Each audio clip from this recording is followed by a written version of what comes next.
Okay, so, the trailer for Ready Player One just came out.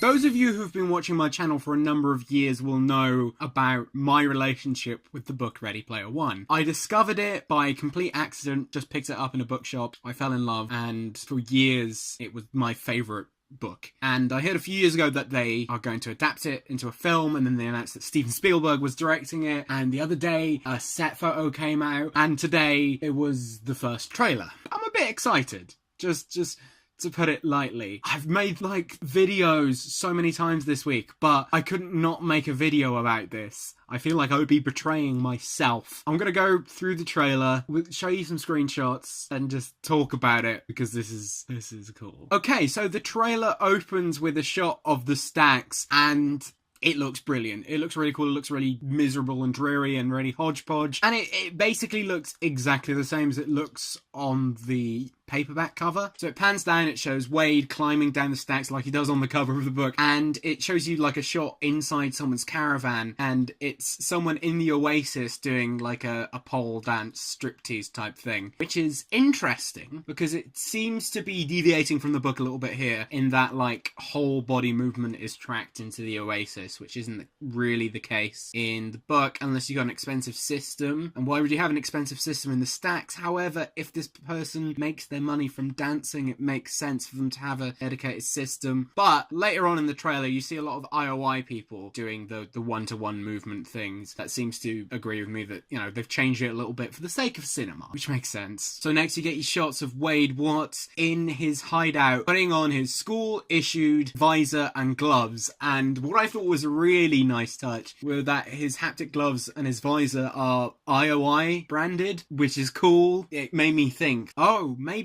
in the film they don't like go into the school records and pay off his principal or anything. IOI just know who he is because IOI make his visor, which I think would be really cool. It'll be a quicker way to get it over with. It makes sense. I like it. Oh man, it's really cool just to see this stuff. Speaking of things that are really cool, this Oasis boot up sequence looks wicked. It looks like you're in like a jet, like a space jet taking off from a hangar at the side of a space station. It looks really cool. And then it zooms in into the next shot, which is quite clearly a shot from much later in the film of Og's birthday party in the Zero G nightclub, and it looks really cool and fantastical, and there's narration where it's going like, a world where the limits of reality are your own imagination. And it's showing you that, and it looks like the opera scene from Revenge of the Sith. That's cool visuals. The background music in this beginning part and towards the end is sort of like a orchestral, loud sort of version of Willy Wonka, which is really interesting. I find that quite interesting in what they've done there. I'm saying interesting a lot because on the covers of the books it compares it to Willy. It's like Willy Wonka meets the Matrix, and it kind of is. And I like what they're doing with this marketing. I don't know if this will end up in the film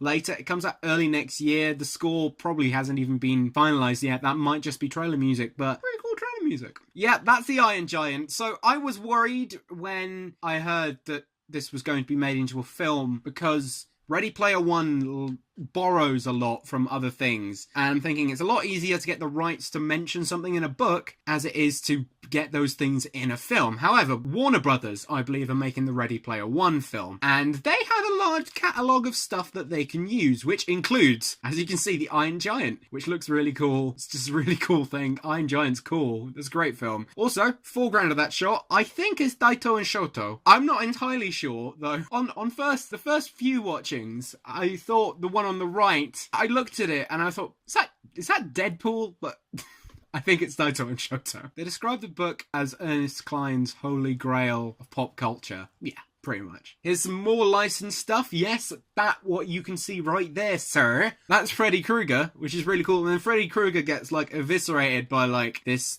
character in the foreground, which I think might be H, and he bursts into coins, which is great because it's a video game. That makes perfect sense. And the coins start sucking into the character. It reminds me a lot of Scott Pilgrim vs. the World, which is a shining example of how to make a video game movie. And I'm hoping that this can also be a fantastic video game movie. It might be the first good video game movie. That's also not actually a video game. As I said, that character in the foreground that I thought was H. This shot, it definitely is H. At first I wasn't sure who this was. I looked at it and it didn't match up with any of the pictures I had in my head of any of the characters. And I thought at first maybe it's like, because this character features quite a lot in the trailer, and I thought maybe it's IROC, because IROC, apparently, I've heard interviews with TJ Miller, who's playing him in the film, that IROC has like a bigger role in the film than he does in the books. And he's like sort of a Boba Fett type character. Sure, why not? I thought, oh, maybe that's them. But then I realised on closer inspection that it says H on this person's armour.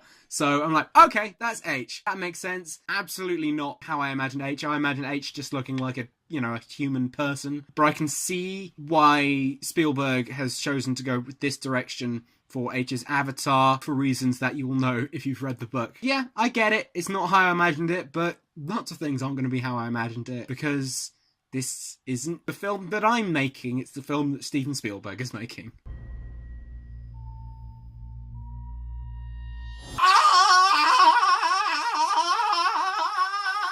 So this is a really cool shot of like sort of like a race grid, and the Sixers are lining up to get in their IOI branded cars, and it looks really cool. And there are other cars dotted about. And what I think this might be is one of the tasks for like the key or the gates. The reason I'm saying this is because there are so many characters, and apparently you can see most of the main characters in this sequence, and there's a lot of Sixers. So I'm thinking this is one of the tasks, because let's be honest, some of the tasks in the book you can't really do in the film. For example, the War Games task. You can't just put the film War Games in the middle of this movie. It would be great. It's a good film, but it's not practical. So I understand why they've replaced that with like a car chase action sequence. Also, they're playing Tom Sawyer by Rush.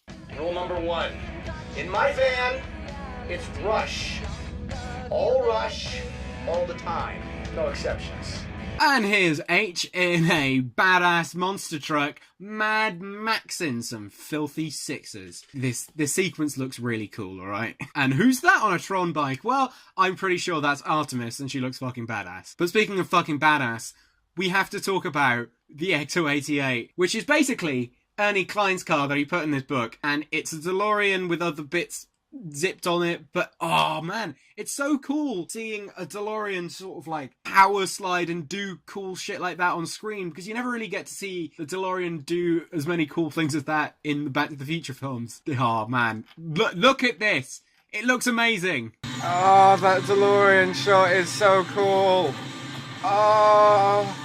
So this is a shot of Wade taking off his visor and looking like super shocked. This might be immediately after IOI blow up his stack, and he's taking it off in shock like, oh my god, they've just killed everyone I know. Oh, I'm thinking that's what that is. And then we get the logo. Oh, yeah, I like the logo. We've seen the logo recently. A week or two ago, I think the website, readyplayer1.com, updated to have this as the splash screen, this logo. And it's a cool logo. And I'm sure I'll get it on a t-shirt at some point. And then the final shot of the trailer is some sort of badass crystal Harry Potter magic looking shit crystal key going into a lock, and then it says coming 2018, and oh, I'm so very excited. Like, I was apprehensive before, but now, like, seeing this trailer has put a lot more confidence in me that it can be a fun film. I was worried, but damn, this looks really cool. Really fun. I can't wait for it. I'm hoping that it is good. I mean,